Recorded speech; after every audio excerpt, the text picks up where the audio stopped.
Bonjour, très heureux de nous retrouver. Nous allons partir à la recherche des textes du 26e dimanche ordinaire pour le dimanche 29 septembre.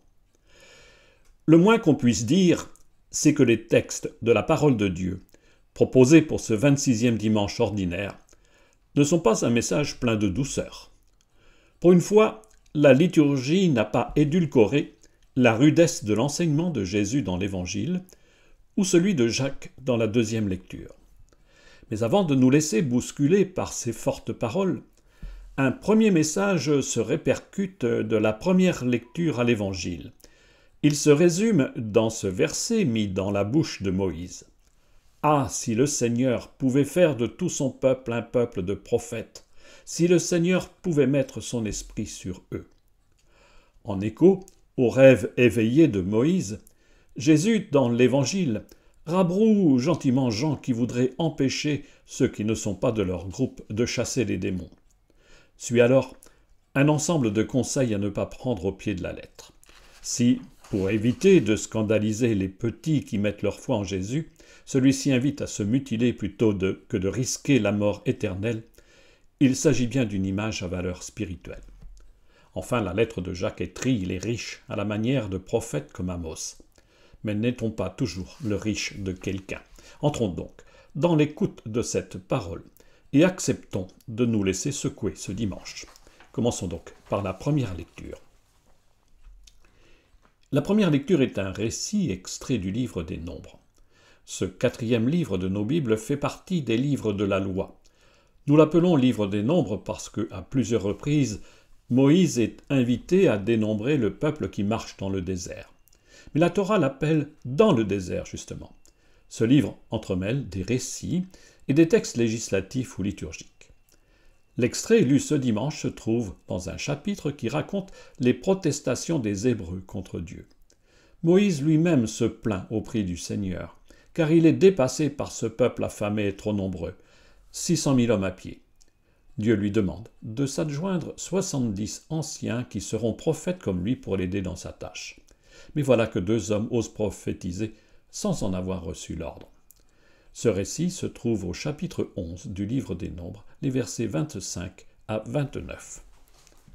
En ces jours-là, le Seigneur descendit dans la nuée pour parler avec Moïse. Il prit une part de l'esprit qui reposait sur celui-ci et le mit sur les 70 anciens. Dès que l'esprit reposa sur eux, ils se mirent à prophétiser, mais cela ne dura pas. Or 2 hommes étaient restés dans le camp. L'un s'appelait Eldad et l'autre Médad. L'esprit reposa sur eux. Eux aussi avaient été choisis, mais ils ne s'étaient pas rendus à la tente, et c'est dans le camp qu'ils se mirent à prophétiser. Un jeune homme courut annoncer à Moïse « Eldad et Médad prophétisent dans le camp ». Josué, fils de Nun, auxiliaire de Moïse depuis sa jeunesse, prit la parole. « Moïse, mon maître, arrête-les » Mais Moïse lui dit « Serais-tu jaloux pour moi ?» Ah, si le Seigneur pouvait faire de tout son peuple un peuple de prophètes, si le Seigneur pouvait mettre son esprit sur eux. La nuée, c'est le signe de la présence du Seigneur qui voyage avec son peuple. Il séjourne dans l'attente de la rencontre où Moïse le rejoint chaque fois qu'il y est convoqué. Dans ce chapitre 11, Moïse se plaint amèrement d'avoir été appelé à conduire un peuple trop nombreux qui n'arrête pas de geindre. Le Seigneur lui donne alors l'ordre de rassembler 70 anciens. Ils reçoivent une part de l'esprit du Seigneur pour seconder Moïse dans sa tâche trop lourde. Mais voilà qu'Eldad et Médad n'étaient pas avec les autres et ils ont quand même reçu l'esprit de prophétie. Josué, qui va bientôt prendre le relais de Moïse pour entrer en terre promise, veut y mettre bon ordre et les en empêcher. La réflexion de Moïse est belle, car il rêve que tous reçoivent l'esprit de Dieu pour devenir prophètes. N'est-ce pas ce qui se réalise, ou devrait se réaliser dans le peuple nouveau qu'est l'Église? La nuée de l'Ancien Testament préfigure l'Esprit Saint reçu par Jésus au moment de son baptême. Au jour de la Pentecôte, tous ceux qui sont dans la maison reçoivent l'Esprit Saint à la fois feu et vent sur chacun d'eux. L'onction d'huile parfumée, le Saint-Crème, que reçoivent ceux qui sont baptisés et confirmés, est le signe que l'Esprit de Dieu pénètre au plus profond de la personne qui devient temple de l'Esprit. Dans les Actes des Apôtres, Luc met dans la bouche de Pierre un long discours qu'il prononce juste après avoir reçu l'Esprit Saint. il cite le prophète Joël. « Il arrivera dans les derniers jours, dit Dieu, que je répandrai mon esprit sur toute créature. Vos fils et vos filles prophétiseront. » Nous sommes dans le livre des Actes au chapitre 2, verset 17, et nous citons Joël, le chapitre 3, le verset 1.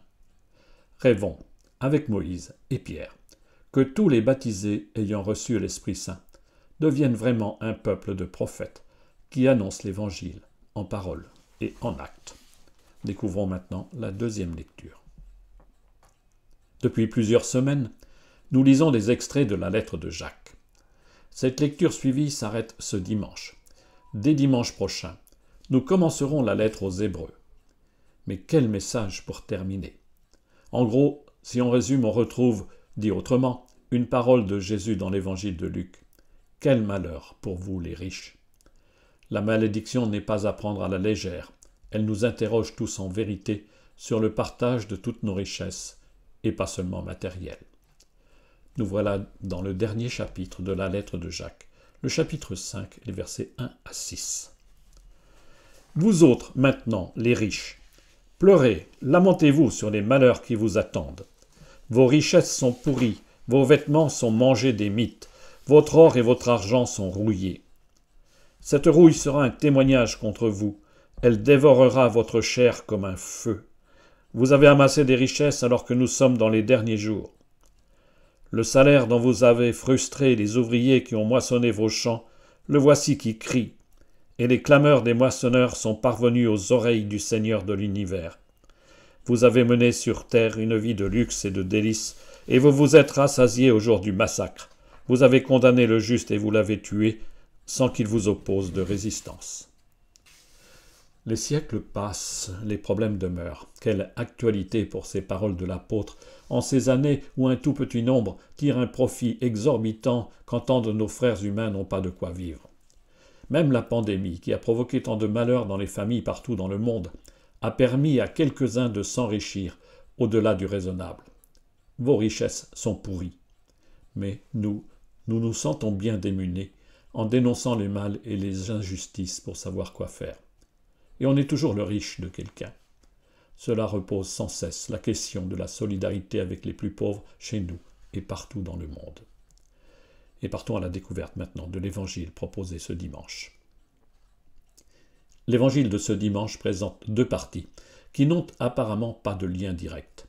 La première, du verset 38 au verset 41, raconte la réaction de Jean et celle de Jésus, lorsque les disciples remarquent que des personnes qui ne font pas partie de leur groupe osent chasser les démons. Jésus invite alors les disciples à s'en réjouir, ces gens qui luttent contre le mal. Ne préfigurent-ils pas ces hommes ou ces femmes de bonne volonté comme nous le chantons dans le Gloire à Dieu? Sans être des chrétiens modèles à nos yeux, ne pratiquent-ils pas une vraie charité en acte? La deuxième partie, du verset 42 au verset 48, regroupe plusieurs paroles de Jésus construites sur le même modèle, si ta main, si ton pied, si ton œil. Bref, si le disciple du Christ blesse gravement le cœur de ces petits qui ont foi en lui, il est la cause d'un scandale irréparable. Nous lisons ce dimanche la fin du chapitre 9 de saint Marc, les versets 38 à 48. En ce temps-là, Jean, l'un des 12, disait à Jésus, « Maître, nous avons vu quelqu'un expulser les démons en ton nom.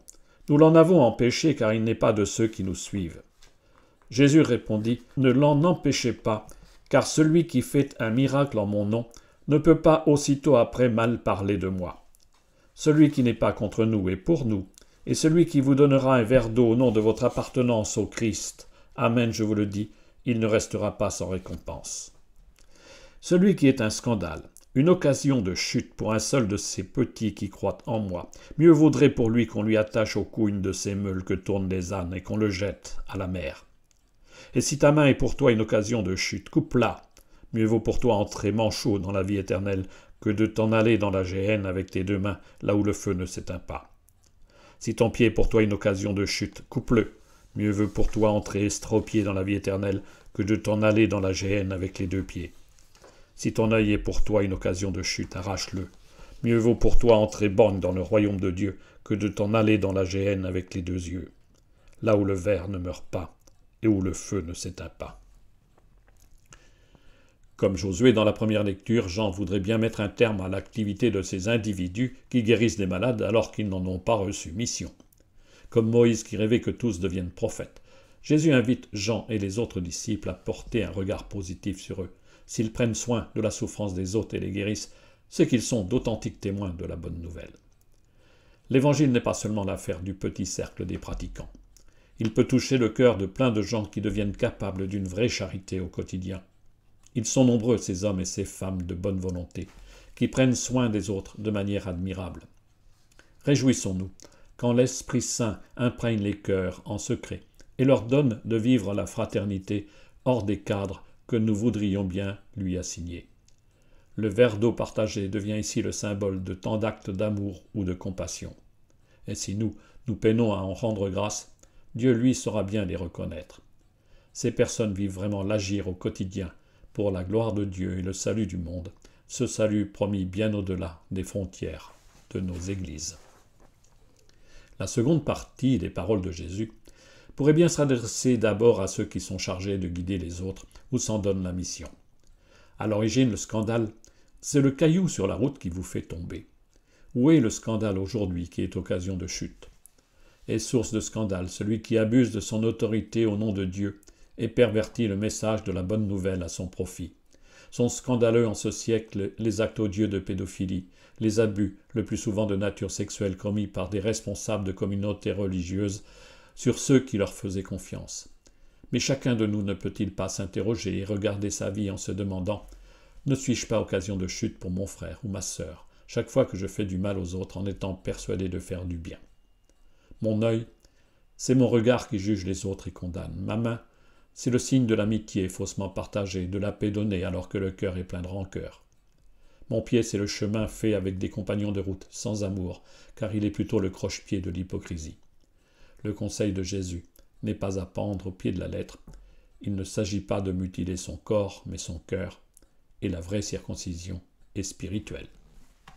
Bon dimanche.